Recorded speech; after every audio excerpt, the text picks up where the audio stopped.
Hello, nongeye kubasuhuza mwese mukomeza gukurikira Urusaro TV, haba uri mu Rwanda, hanze y'igihugu ndetse n'ahandi hatandukanye. Aka kanya rero inkuru mbi itugezeho ni inkuru y'agahinda, ni inkuru ibabaje, ni inkuru iteye ubwoba ku mwana w'imyaka 5, umwana ukiri mutoya umaze kuba yakitaba Imana. Kuri uyu wa gatatu tariki 4 Ukuboza 2024 mu karere ka Kirehe, umurenge wa Kirehe, akagari ka Nyabikora, umudugudu wa Rutonde, habereye impanuka ikomeye cyane y'umwana w'imyaka 5, akaba yahise ko ahaburira ubuzima. Ese wakibaza ngo iyi mpanuka yatewe n'iki? Ese niki cyateye iyi mpanuka? Ese intandaro yo kuba iyi mpanuka yabaye? Ese byakomotse kuki?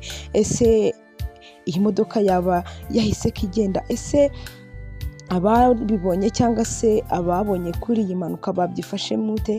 Byinshi muri iyi video ni mu kanya, ariko mbere y'uko ngiye icyo mvuga banza ukore aho handitse subscribe cyangwa se sabone, hanyuma ukore kunzogera ibitekerezo by'uko wifuza ko nazajya nkugezaho ibiganiro umunsi ku munsi. Mu masaha y'isa 11 z'umugoroba nibwo iyi mpanuka yabaye. Ababonye impanuka babwiye Bwiza ko ikamyo yagonze umwana wagerageze kwambuka umuhanda, ubwo nyina yari amusize inyuma. Nyina yabanje arambuka, hanyuma umwana yari ari inyuma.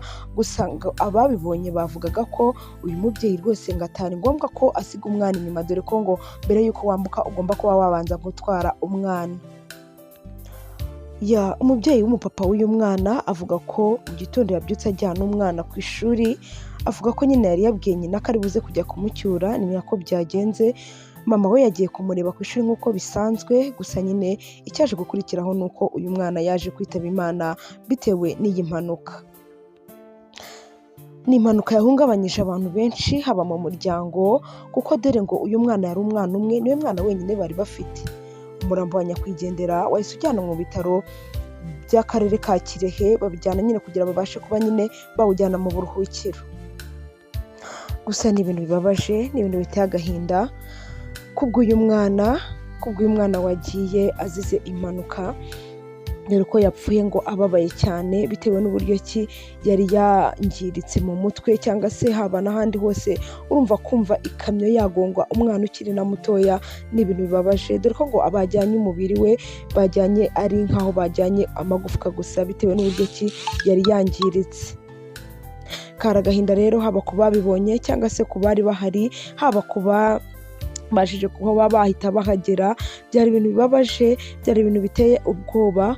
Gusa abayobozi bikomeza kugira inama ababyeyi bagira bati, nimba uri kumwe n'umwana gerageza umubungabungire ubuzima, ugerageze ubungabunge uburyo ki agomba kuba yakambuka, dore ko uyu mwana yari akiri na mutoya rwose. Uyu mubyeyi ntabwo yari uwo gusiga umwana inyuma.